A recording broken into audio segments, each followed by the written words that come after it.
Can you hear me now, Tommy? Can you hear me now? Hopefully that's a bit better, so you'll be able to hear me sharp and good. Let me know in the comments. You can hear me. Surprised with that because they're good earphones. But instead of good stuff. So instead of pop on tonight and chat with you just in regards to the weekend. Look, wasn't the most greatest style of football I've seen Celtic play this season, but it's 3 points done. Job done. My Ada coming up with the winner in the last couple of moments in the game, and yes, it was sloppy defending for the first goal, and then the handball as well. You can hear me. You can hear me now. That's good. That's good, Matter. That's good. Apologies about the sound. I just said, you know what? I bought a good pair of earpods, Samsung ones. I said I'd use them. So usually I'm on the laptop when I'm chatting to you. I just can't be arsed tonight. Just cannot be arsed. I have the laptop here right now. I just cannot be arsed. I'll setting it all up and yeah. So yeah, I've seen that. I've seen that they've approached Barry. They approached Barry for the as a short term. That's what the rumours are going around saying. The football gospel on Facebook has been putting up these sources. But last night was funny. Obviously, Russell got the sack. The way that things ended for him, just typical. Like when if your team's 8 in the league, you're gonna have all this. You're gonna have all this madness in it. But they're in trouble, and I don't think Celtic fans should think about too much about what their problems. Even though I do pull up piss take videos slagging them, I don't sit there and think about Rangers all the time. I think about how Celtic can improve, how Celtic can actually get top of the league again, start winning, start playing more productive football, start showing aggression. Because let's be honest, before the Motherwell game, I came on Thursday night after Braga, and I was absolutely raging, like most fans would be. It's just I like to see Brendan making changes on that squad. I know Kasper Schmeichel put up today. He's played, I think it's like 800, 900 games in his career. But we need to change keepers. We need to bring Sansalo in. With the lads that are not on an international duty, it means that they can have a good whack at Lennoxtown, go over things that they've been struggling with. I think Liam Scales has been brilliant this season. Considering all the criticism he gets, he's been up there. I think Kaneki's been really good. It's good to see Balikwisha actually coming off the bench and providing assist as well. Does Maeda kick on now? Look, he scored against Kilmarnock. He scored against Falkirk. I don't know. The whole problem with Maeda is just, according to his family is still in Japan. His wife had a baby a couple of weeks ago. He's probably missing his family. He's probably missing his kids. That's probably affecting him as well. Obviously, he wanted to move in the summer as well. I don't know. We have to play Maeda in these games because either way, like Maeda has to play so we can keep his valuation up on him. Because if you take him out of the squad, clubs are going to come in January and look at his stats and say, nah, we're not paying the extra 2 or 3 million because he hasn't been playing. So I've liked Maeda since he came in the door, since he scored on his debut 4 minutes in against Hibs at Celtic Park. But players come and go, folks. This is the problem. We all get this emotional attachment to players because they score in big games and the passion they show. And look, his passion yesterday was unbelievable. Obviously, celebrating with the team and celebrating towards the fans and stuff like that. But it's desperate when you're celebrating like that against a team. Yes, they were unbeaten in the league and Motherwell have done well, but it's desperate when you're at home. You should be beating these teams 3 or 4-0, especially when you have an experienced team there, experienced crop of players that have beaten these teams 4 or 5-0 in their career, and the whole talking point I put up on the community wall on YouTube was, do you drop Callum McGregor Do you restrict his playing time? What would be the best protocol for the captain?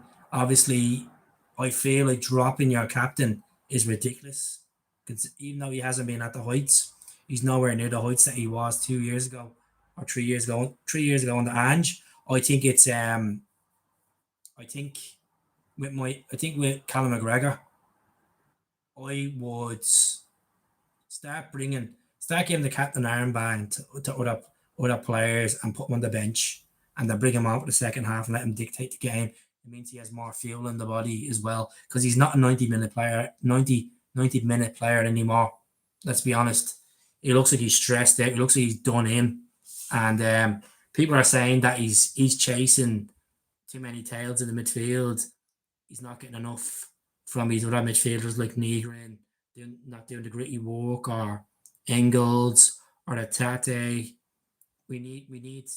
I think we just need to look at it like I want to start Engels alongside Balaguisha if he's going to get into them positions. A lot of people were saying that. I seen that on a podcast earlier on, and I think Engels.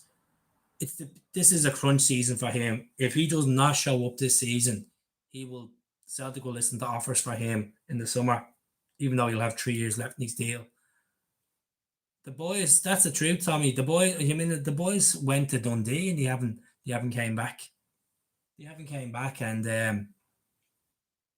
you want to identify what is going on. Is it a lack of desire from some players? Is it a boredom? I know it sounds crazy because when you're a professional footballer, you don't want to think about playing football's boring. It's your passion, it's your pride. It's what you train every day for. It's what you prep for. But what is going on with certain individuals? Like even yesterday, see when I seen Ralston's name on the team sheet, I was rolling my eyes. I was like, "What's the story? Where's Donovan? Like Donovan's a baller." I know Donovan came off the other night against Braga. I didn't get to see Brendan Rodgers' press conference on Thursday night because I'll be honest, I was just pissed off. I just was not arsed watching it after that result. But I agree with you. So Pete McLeod was saying our last two wins we have been 3-0 and 2-1 with injury time winners. Yeah, well that's the only factor you could say. Like if you want to win a league, you have to dig in hard and get the late winners, and it may not be the most expansive style of football you'd want on the eye, but just look, it's 3 points. We could be having a different conversation tonight. I still believe that Brendan Rodgers is not the man to take Celtic forward. To be honest with you, we'll have to suck it up for this season, and if he wins the league title, happy days, and any other honour behind that. I just feel like we've just we've had the Rodgers train, and we've enjoyed the Rodgers train, but just think he's too predictable. His formation's too predictable. His style of football's too predictable, and teams are copping onto it. We look very exposed at times, and this whole try to play from the back, try to hit on the flanks. If we can get Balikwisha with a bit more confidence and Taneki, you never know. I know, like preferably, you he's going to play Taneki because Taneki's left-footed, but you have to play Balikwisha in that place in that position as well. Look at the joys of a bench is if one has it one half and they don't show up, you can bring them on and let them change the game. Like what Balawisha done with that assist. And I thought Ingles to Balawisha was a good connection. It really was a good connection. And my header was lovely, but I'm not getting my hopes up about Dazen because I think he's playing out of position. I think there's other things going on in his head. And I know Joe Hart said the other night in the commentary about like Maeda doesn't you don't know if Maeda's happy or sad. He doesn't show emotions. It's just the type of face that he has. But as I said at the start of the summer, it's gonna be a long year. Hopefully, we'll have a feedback from the Celtic collective and other representatives that went to have a chat with the board tonight. Hopefully, something comes from it.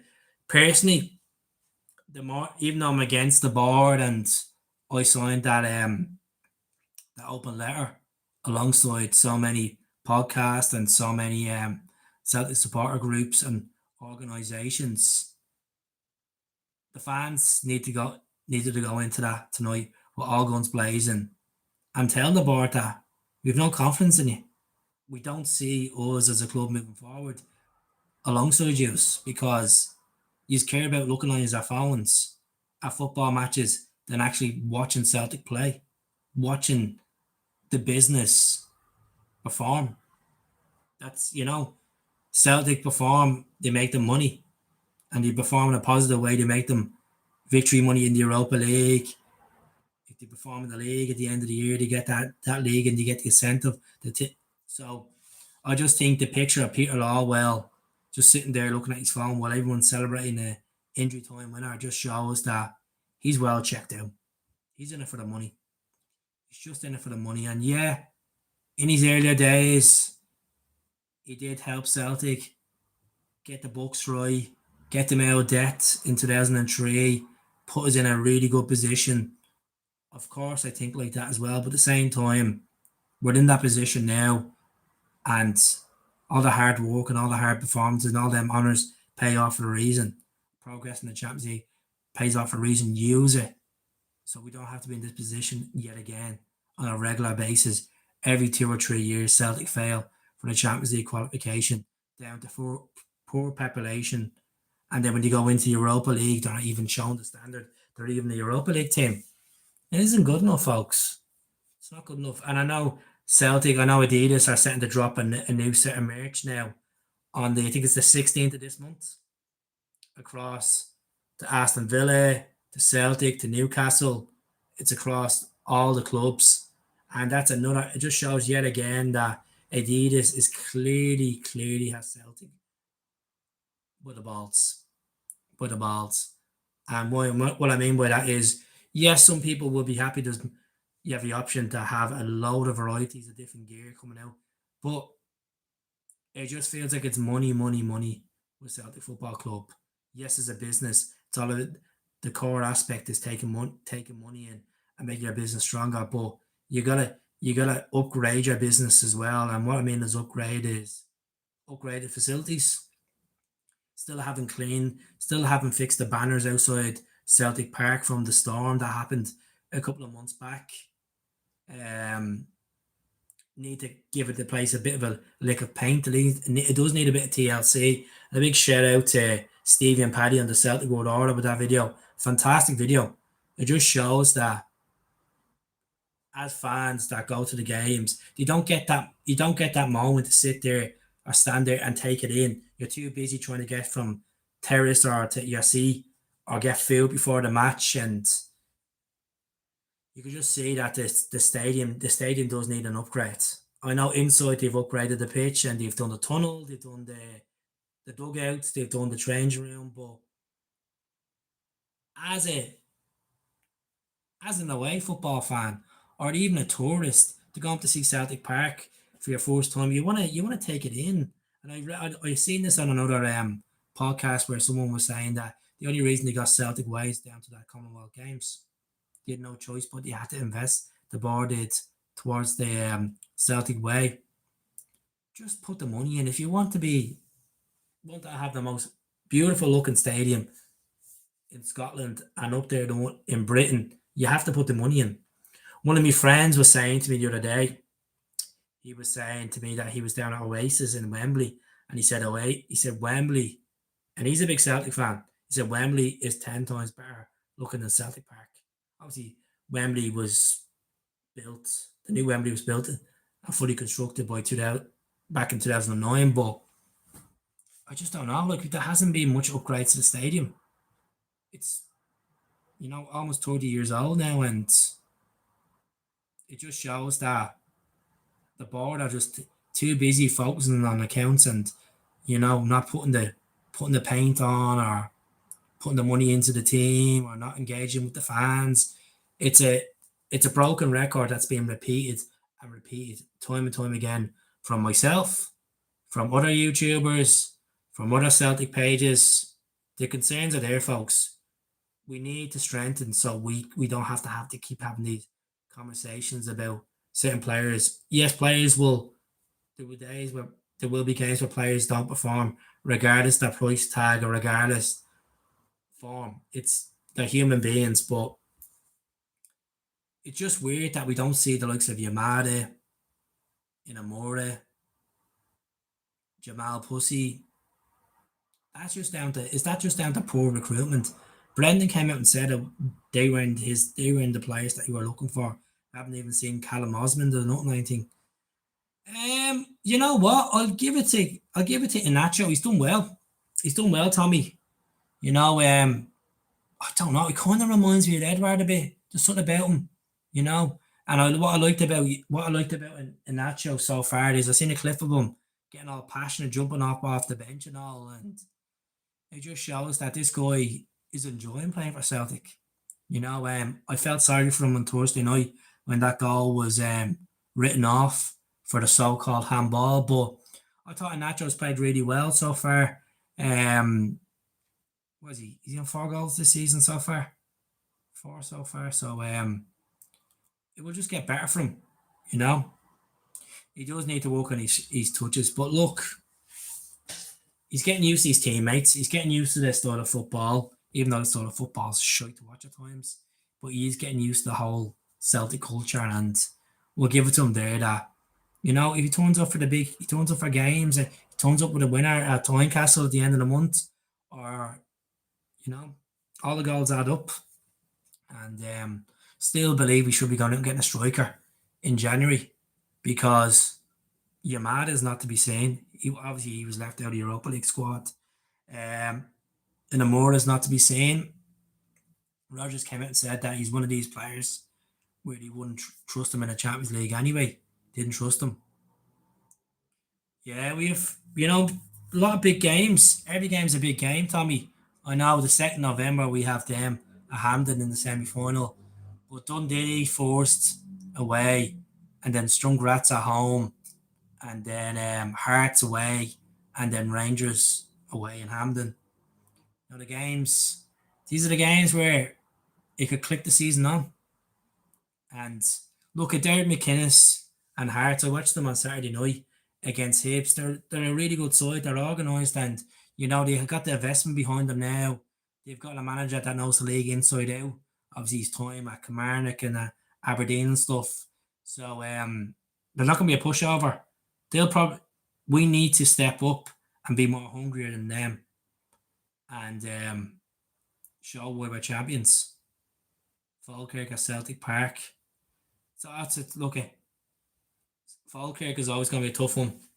Always a tough one. John McGlynn has done a good job with Falkirk. It was a good point for them yesterday. They should have won the game, to be honest, which is what a cracking goal by Cartwright as well. But look at regards to our players, Negrin's some finisher when he gets in the box. Just like he loves roofing the ball to the top of the net. How's it going, Ryan? I hope you're doing well.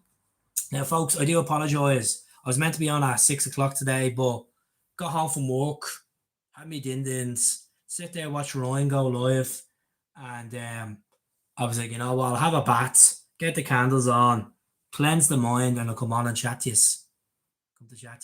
I will start doing more short videos, as in like 2 or 3 minute videos on the channel as well in the next couple of weeks. Start giving you more updates.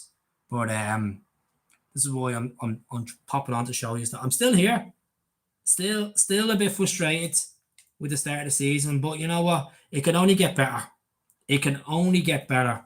And what I mean get better is winning games, being more ruthless, stop giving away silly fouls, stop giving away, letting a player get between your 2 defenders and scoring.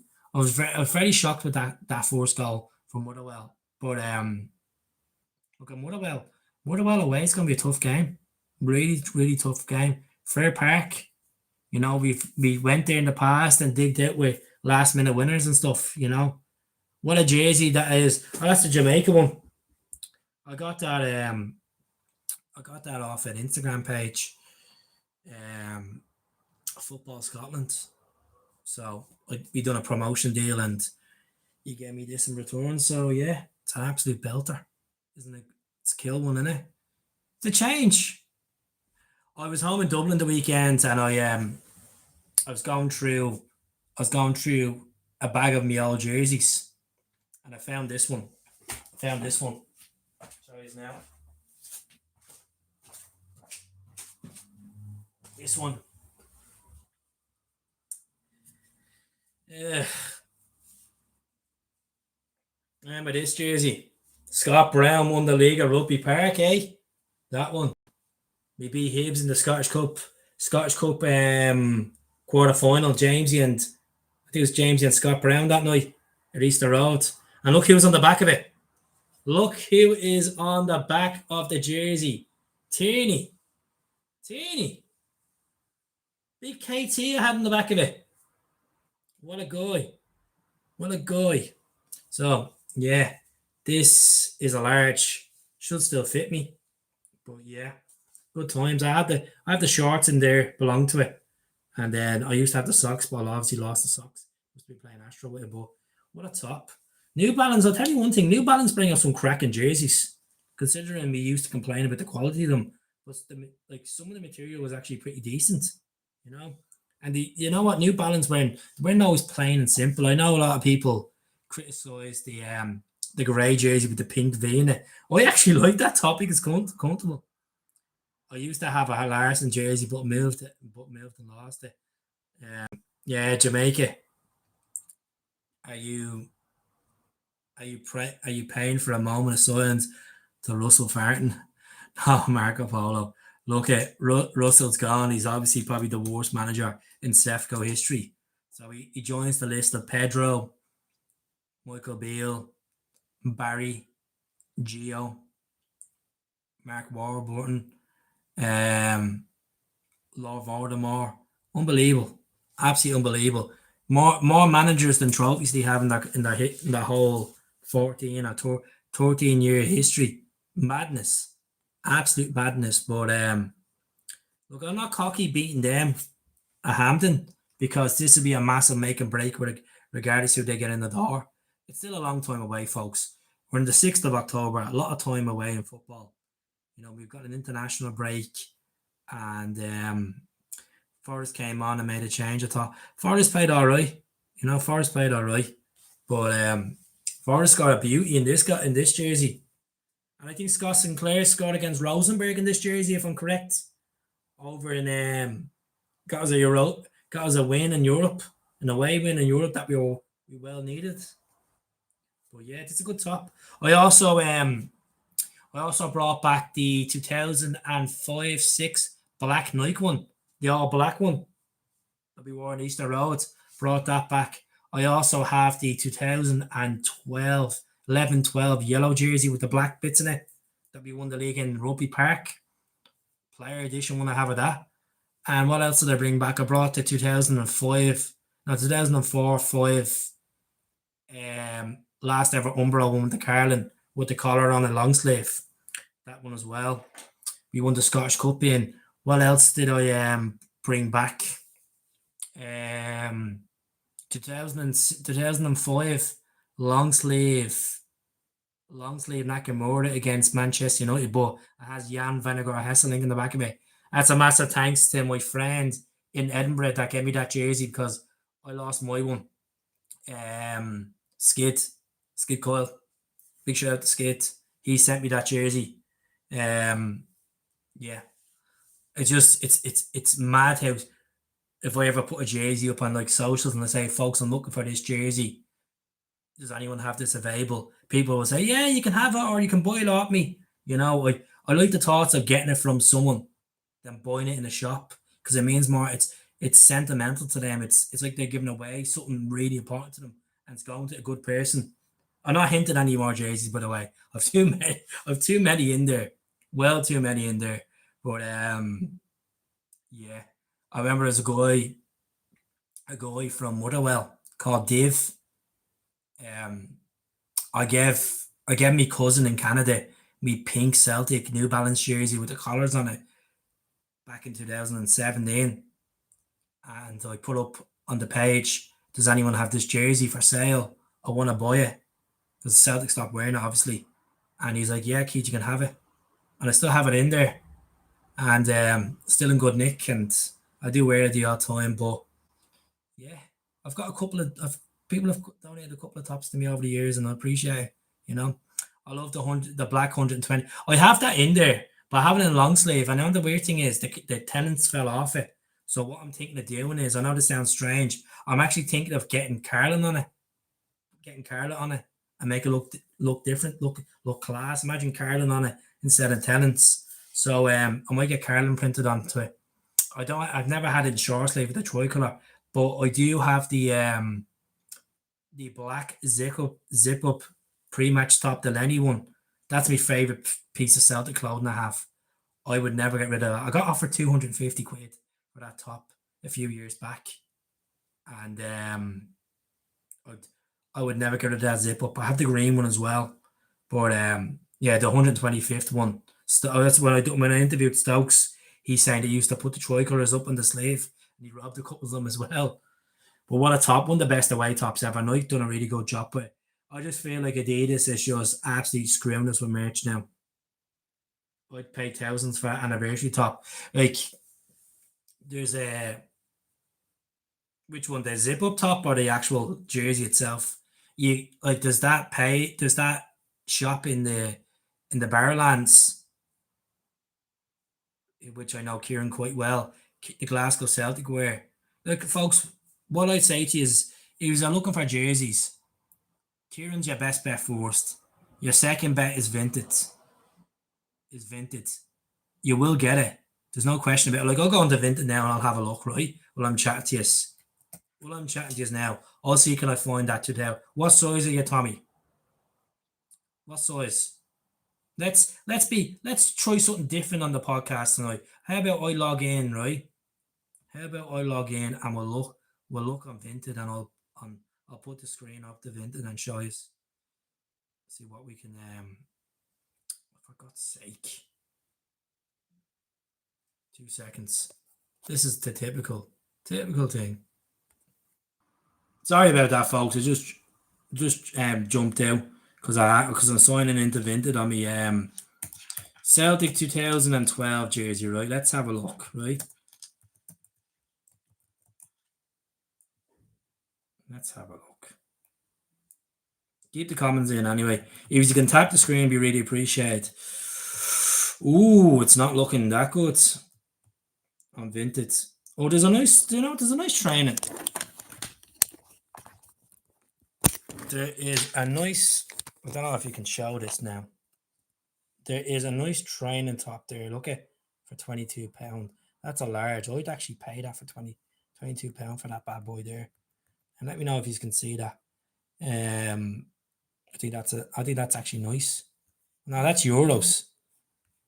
Oh, I don't know. I had that top. Absolute belter of a top. But I had in white as well. I can't find anything regards to. That's a nice one as well. I won't pay 50 quid for that though. Not a chance. Not an absolute chance. That's a scam. Oh my god, I used to have that training top. So comfortable. I brought that one home as well the weekend. And there we go. A large. There we go. So there you go. There it is there. There's one there. 62 quid was 50, about 60 quid. That's a real one as well. It's not a DH Gate one or anything like that. That's a real one there. I don't know why he doesn't have the tricolour on the sleeves though, just to show that's the. Oh, there you can see it. You can see it on the sleeves. So there you go. There you go. I'd be looking at that there, Tommy. Do you trust the seller? The seller, where's the seller? He's already sold 9 times, so it's pretty good reviews there. So I got the 2017 50-year anniversary Lisbon Lions home top off it. It was like it came brand new. That's a nice one. It's only 13. Like vintage class for all the Celtic tops. Now I do like this top. I want to buy this top, but I'm not willing to break the bank for this one. Love this top. That's a belter of a top. I had that top, and sadly, one of my biggest regrets of ever giving away stuff to any of my friends. I actually swapped this top for a BMX back in the day. Swapped it. Yeah. Torn the sleeves up. Can you see all the jerseys? All right, like um Celtic. Let's see how much the Bumblebee stuff is. Bumblebee. Let's see. We got the Liverpool tops and the Munster stuff. See, I think this is the I don't know if this is the Irish setting one because it's coming up Euros. It shouldn't be coming up Euros. Let me see. I'll just turn this around for a brief second while I'm looking at this. So let me see. Don't want people know my login details and all that crap. So yeah, there's some really good tops on it. Sentence. That country. It's down as Ireland. That's the reason why. Shouldn't be down as Ireland. I don't know why it's down as Ireland. Because I have an Evented account. It's like, but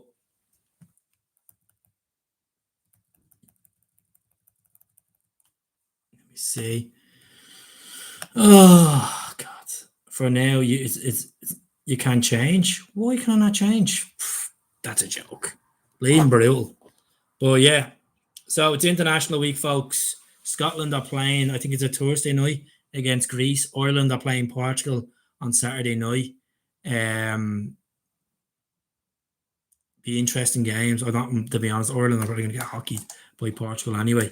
Not even thinking about really much international football. All I'm thinking about is whoever is not playing international this week, get them into training, Brendan. Get them chatting. Get the finger out and start taking it serious. I think I think Brendan Rodgers is sugarcoating the negative vibe, sugarcoating the whole. Well, we did play brutal. He's like, oh, we played well. We played this. Oh, it was a good game. I'm like, Brendan, you conceded 2 goals against Motherwell at home. How's that a good game? For the neutrals, it's a good game, but no, it's not acceptable. Like, I know teams leak goals and all that, but like, come on, should be beating these teams like Motherwell 3-4-0, and that's not being self-entitled. But it's just we have dropped down a level, big time, big time. So yeah, so Tommy, there is a black jersey on Vinted for you there, decent enough. So break the bank, and get that top. It'll be worth it. It's a large though, so it'd be a little bit bigger on you, but why not? Why not? You know, I'm gonna have a wee look now. I think it was 1998. I gave away my centenary jersey with the cross, and the badge. Oh, is that the 1988 one? That's a belter one, the original one, the C.R. Smith one. And not one of these remakes. C.R. Smith, that's one of the best tops ever. The C.R. Smith centenary, the double, the Frank McAvenny final. Said it to Mrs. I wouldn't wear it, but to me, own, it would feel special. And that's it. Like certain, like it doesn't feel. I know it's only clothing, but it's the memories it gives you of certain games. Like obviously the black jersey, the black Nike one, we won the Scottish Cup against Hibs in 3-0. Hooper scored 2 and Ledley scored that day. And then I remember we beat Spartak Moscow in that jersey. Hooper, Jamesy and Samaras over in Moscow. Even though we didn't win the game, Benfica, Samaras header. And then we obviously got beaten, unfortunately, against Juventus in Turin in that jersey as well. But I think we wore actually 10 inches extra that night, if I'm correct. It was the first ever time actually seeing Neil Lennon decked out in all in the suit on the sidelines with this big long jacket on, his scarf around him. I think he was doing a fashion show that night, Lenny. But yeah, crazy times. Crazy time. So, folks, what would you like me to talk about on the channel going forward to keep you interested? Sangria. Jesus. But what would you like me to start talking about on the channel?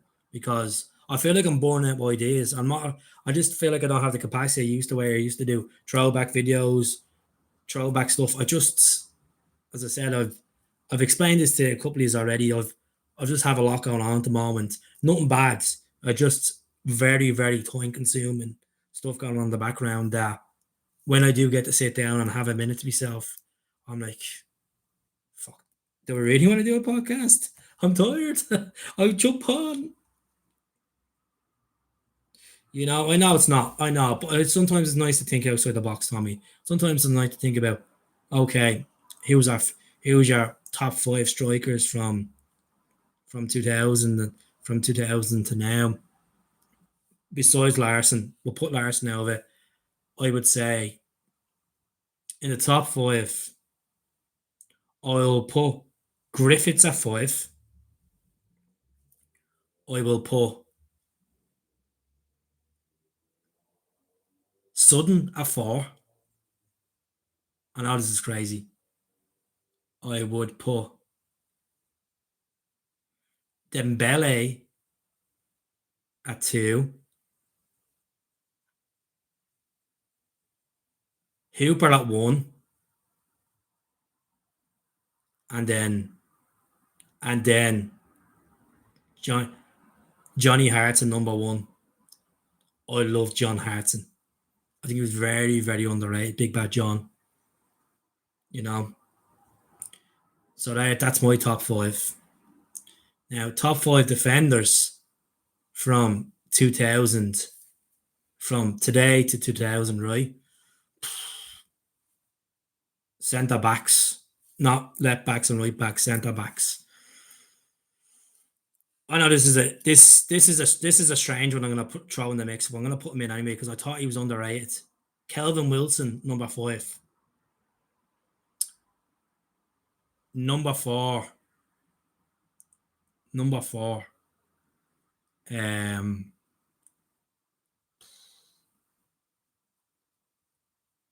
I would say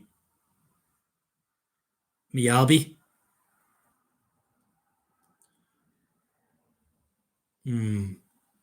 Number three, Carter Vickers. Number two, Virgil van Dijk. And then number one, Bobo Balde. I used to prefer to say play Charlie on the left. Like Charlie, like obviously Mulgrew. I love Charlie Mulgrew. Like I've met Charlie a couple of times. He follows me page. He reshares the stuff when I post him and stuff. I'm actually gonna get my yellow jersey signed by him because he was outstanding. He scored 2 goals that day at Rugby Park. Um, top five goalkeepers since 2000. Ooh, this is a hard one. Top five goalkeepers. I'm gonna go. I'm gonna go. Joe Hart, number five. Um, number four, Craig Gordon. Um, number three. I don't think he got. I don't think he played enough games. I don't think he played enough games for Celtic, but when he did play for Celtic, he was pretty good. David Marshall, number three. Number two, Fraser. And then number one has to be Arthur Boric, the holy goalie. What a keeper. What a keeper. But I know he's probably think I'd have to picking David Marshall over Douglas, but I just thought Marshall was class. The way he got thrown in the deep end against Rangers and his penalty save against Ronaldinho. Yeah, fair enough. Henrik scored against him that night and stuff, but Marshall was class until he had that shit game over in was a Badistan Armenia, whatever they called. A game that we want to forget about. But top five wingers. Top five wingers. Fuck, this is actually a hard one. Top five wingers. Oh, um, We'll put Jota as number 5, right? Jamesy, Jamesy number 4. Number 3, Scott Sinclair. Number 2, I know he's not gonna like this one. He's not gonna like this one. And well, this is from 2000 onwards. Number 2, Aidan McGeady, and then number 1, Nakamura. Number Nakamura. The reason why I'm going McGeady is because obviously I used to go to a lot of Ireland games, and when I start getting big into Celtic, McGeady obviously playing for club and country, so that's why I went with McGeady. I thought McGeady was class, but he was too up himself, too stubborn at times. Had an ego trip with McGeady. Thought he was bigger than Celtic at times. You know, um, I think sadly when Tommy passed away, McGeady's ego started getting big and big because he didn't have that, that father figure of Tommy around. I just think he was just got he started thinking he was bigger than he was than the club, and then fair enough, Spartak Moscow came in and put a decent bid in for him, and he went to Spartak. But Nakamura by a mile, that guy was just technically so good. He didn't need to walk in the gym on his legs. He just had it. He just had a Jamesy. What a guy. What a winger he was. Still is. Like, it's not world class or nothing like that, but, still going at it, which is unbelievable since 2010, since his debut against Motherwell. Um, Scott Sinclair, he was just remarkable. Sinclair was a baller. Sinclair, like his debut comes off the bench against signs on the Friday, plays on the Sunday, scores against Hearts in the dying embers of the game. League Griffiths with a phenomenal ball over, by the way. But Sinclair was class. Scotty Sinclair loved Celtic, and the way it ended for him was terrible. Neil Lennon fucked up Scott Sinclair big time. Big time. But yeah. Centre midfielders. Oh, right. Centre midfielders. Number 5. Now, like you are saying, Jinky, I'm talking about from 2000 upwards to today. I'm talking about Lisbon Lions and stuff like that. Jesus, we just put the whole Lisbon Lions team in. Jinky. Midfielders, number 5, I would go Joe Ledley. Joe Ledley was absolutely class. He was an unsung hero. Number 4 for me would be Callum McGregor. He's been in that team since 2014. Captain armband now. Number 3, Lambo. Paul Lambert. Paul Lambert. I know he's probably thinking, no, whoa, you're picking.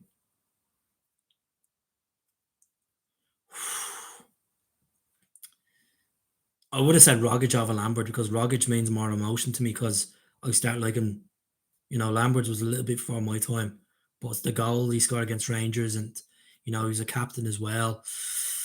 But number 2 would be Stilian Petrov for me. Petrov, when I started actually liking Celtic, Petrov was my favourite player. I have a top in there, signed with Stilian twice. I met Stilian last month. What a guy. What a guy. Have a picture of me and Stilian. Me, his arm around me. Maybe a little tubby belly. I'll be, yeah, Stilian. But, and then number 1, Scott Brown. Scott Brown was just, he was the package. Defend, shaves his head, antagonize players, rips the piss out of them, wind up merchant, could hit them from outside the box. That goal against Rangers in 2012, was it 2011 when we won the Scottish Cup? And that goal at Ibrox, the Juff celebration, scoring at Rugby Park, scoring that unbelievable goal against St Johnson in the Scottish Cup as well. People forget about that goal. The goal he scored at Pittodrie as well, unbelievable. Bruni, what a guy. I was absolutely devastated when he left Celtic.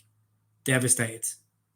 Like, I know fans get emotional when Larson, but Brownie wasn't near the Larson level. But when he was decided that he was leaving Celtic, and sadly the way the season ended and stuff, it's sad. You look at that picture of Scott Brown sitting on the football, taking in Celtic Park, an empty crowd, an empty stadium. It's hard. It's a hard one to look at.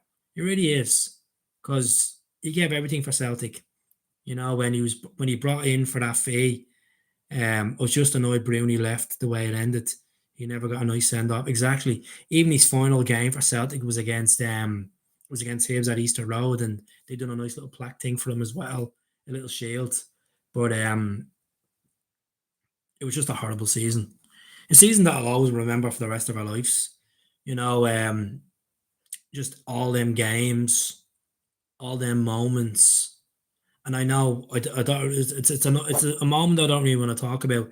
Like, I'm looking at that last night, fans and the buses, and it reminds me of a small portion of so-called fans that we had that night up at Celtic Park after Ross County. That was one of the darkest days I've ever seen in football. Like, yeah, it was COVID. There was no way to express our emotions, but that was a rough night as well. And not all football fans. Don't paint them with all the same brush, because they're not. You know, some people are some people just don't think what they're doing. Don't think. The emotions get to them, and they think a source of violence or a source of trying to intimidate players and stuff like that. It's not. No, should never happen. Now it should never happen that season. Should never happened. I don't know if you were watching me back then. Like, I needed to go through about 18 cans of Guinness a day to get through some of them matches. Honestly, like, there was nothing worse, right? You were finishing work at 5 o'clock, and the Europa League match would be on a Thursday night, and you'd be getting a curry and you'd be getting a can of Guinness, and sitting there watching Celtic getting pumped by AC Milan away, and Sparta Prague away, and Cluj, and it was an awful season. We had the likes of Diego Laxal playing for us, John Joe Kenny, Shane Duffy, who was an absolute flop at Celtic. Good at Brighton, just couldn't do it at Celtic. David Turnbull looked all right. Sorrow actually looked all right at times. Sorrow scored a couple of decent goals. Edward scored nearly over 20 goals that season, considering he dropped tills. And Ryan made a great point on his podcast. Like, why does Edward get a lot of stick about dropping tills? What about Maeda? Maeda looks like he's dropped tills, even though he has scored yesterday, but still not the same player than he was last season. Still nowhere near it, you know. But you were having to queue. I know. I forgot about Lubo. I put more Lubo towards the late 90s, because obviously when he came in from was it Saint Etienne we got Lubo from? But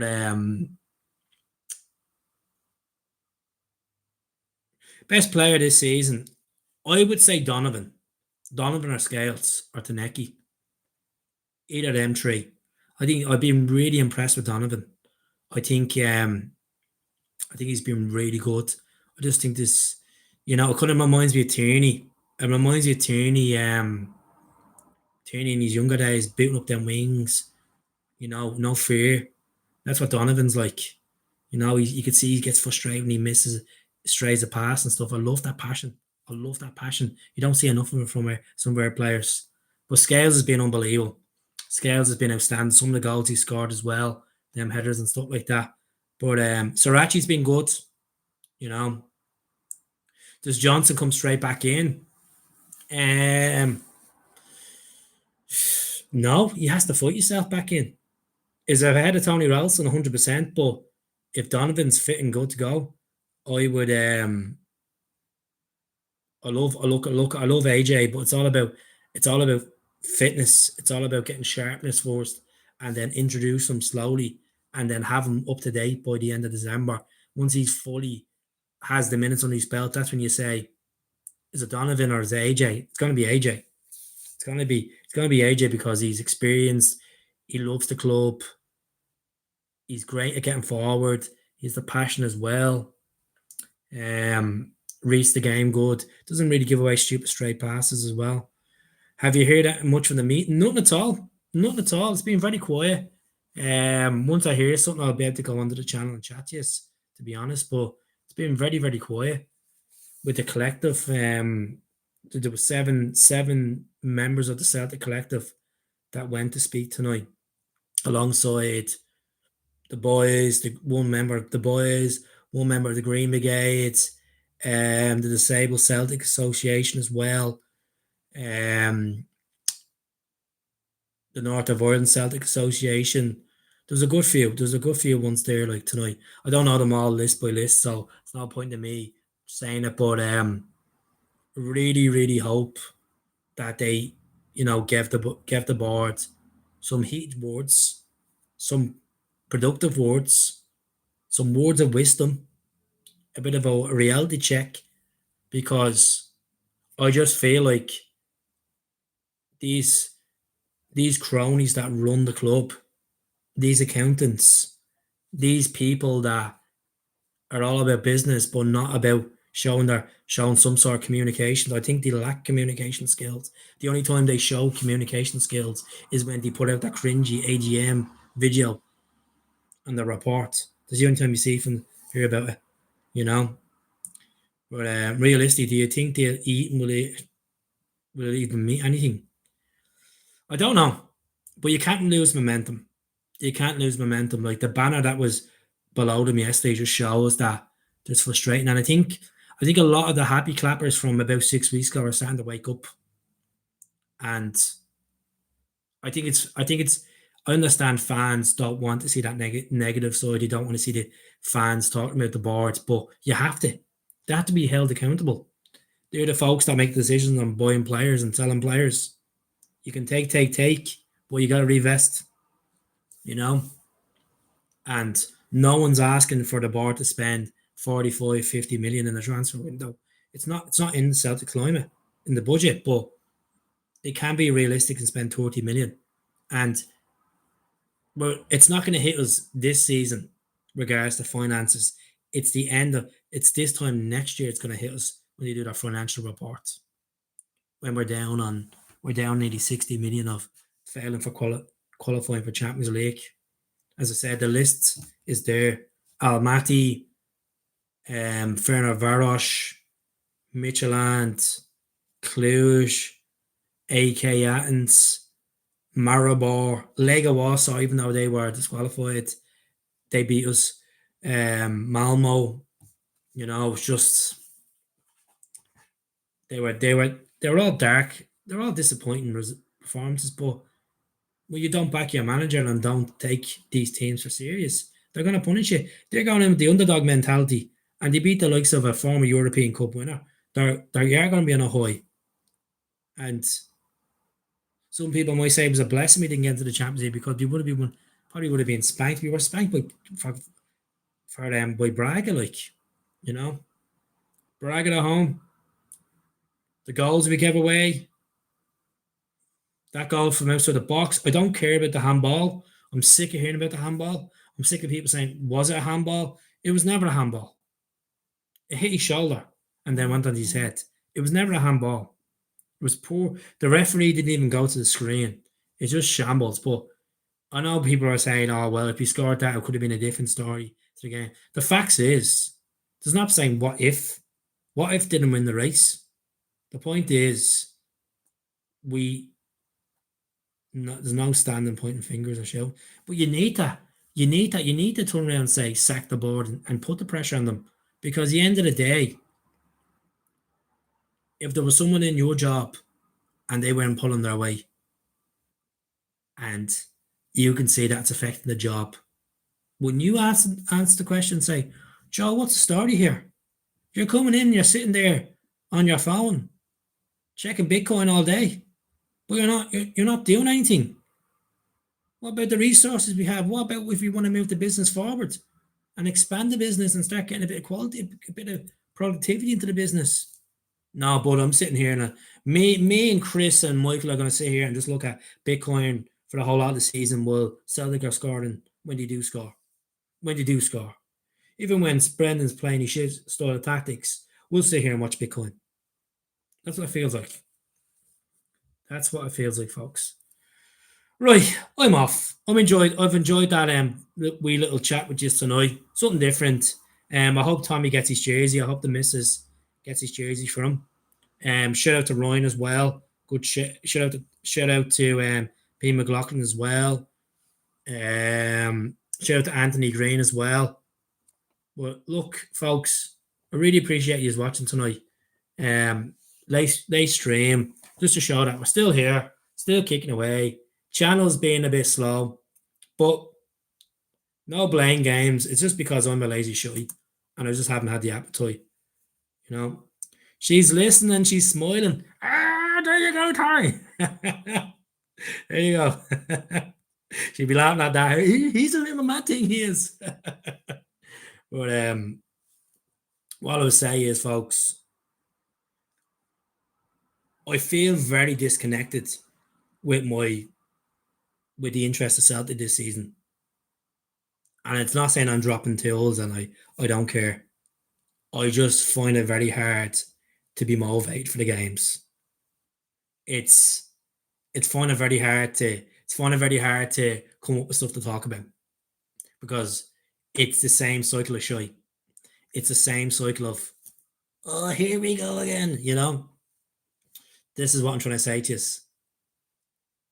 Like, we're all used to being green and rosy and seeing Celtic score goals for fun and whip teams 4 or 5-0. And at the moment, it's a little bit difficult. We're still unbeaten in the league, which is a positive. We're into the Cup semi-final, but we fucked up in the Champions League and we've been mashed in the Europa League. So it's like being in a playground and you're on your own, and it's like, just say you're a kid, you're on your own, and you're going onto that seesaw, and you're sitting back, and the other side there's no one on it, and it just feels boring, and you're emotionally thinking, what's going to happen next? Is someone going to come and save the day? That's how I feel about Celtic at the moment. That's how I feel about Celtic. I feel it's down to poor recruitment. It's down to consistent merch promotion, which is pissing me off. It's down to the lack of clarity from the team. It's the board. The lack of aggression from the team, down to burnout of Callum McGregor. He has to take accountable for it as well. He's the captain. He looks burned out. Tierney hasn't performed yet. Sarachi's been good. Taneki's been good. Schmeichel's been shy, you know. And I don't like picking out players and slating players. Definitely not. It's not a place for it, but you have to criticize players when they're not taking it to the level they should be. It's either Schmeichel is done, or it's just, I don't know. Does he care less? You know, he's a man. He's not a manager. He's a goalkeeper. He has bonuses, clean sheet bonuses. Don't be trying to save a ball with your right hand, even though it's going to your left. Trying to tip it over the bar, like, you know, just madness. Absolute madness. So, folks, I'm going to leave it there. I'll be back on maybe tomorrow night. I know it's a boring week. There's not much to talk about, but I need to keep the content going. I need to keep you interested. So I'll see what I can come up with tomorrow and work with. I'm sitting there in my job and I'm in my office. I'll sit there and I'll think of, like, what will I do about the podcast tonight? What will I do? What will I do? That's the thing. That's what I think it is, Ryan. I think it's just they're taking teams for granted, and they're so used to winning. They're so used to having it on the plate. And when teams actually suss them out and play good football against them and hit them on the counter, or, you know, have that spell of 20 minutes against them, it's like default. It's like default. I'm not saying all Celtic teams are like that, but it's just it's a hard watch, and people don't. So this is the gas thing, because I talk the type of work I'm in. I get people that come in and that know me from the podcast, or they're Celtic fans, and they'll talk to me about stuff, and I'll say to them, what do you think of this season? Be brutally honest. Do you feel like you're getting your money's worth if you're a season ticket holder? And everyone has said to me, no, they haven't. They haven't got their money's worth because of the football they're playing. They're going out on a wet night and they're paying extra for the Europa League package, and they're getting beaten in Europa League, and then they're getting They're getting whacked with notifications about merch, about buy. You can't ignore it. You cannot ignore it. So yeah, a lot of fans are feeling it. Feeling it. It's, as I said, it's not a case where they have a title race in any shape or form. It's just the mentality. It's from the top to the manager, to the team, to the stands. It is a very, very peculiar season. It's just a very strange one to take it on the brain. It just has that feel of lockdown vibes again, where there was fuck all clarity from the board. That's what it kind of feels like, you know. So yeah, I'm gonna leave it there, folks. Good chatting to you all. Thanks, Tommy, for the nice comments as well, by the way. And I hope you and your missus have a nice good cup of tea, a nice cigar, looking vintage, and enjoy it. Well, hell, folks.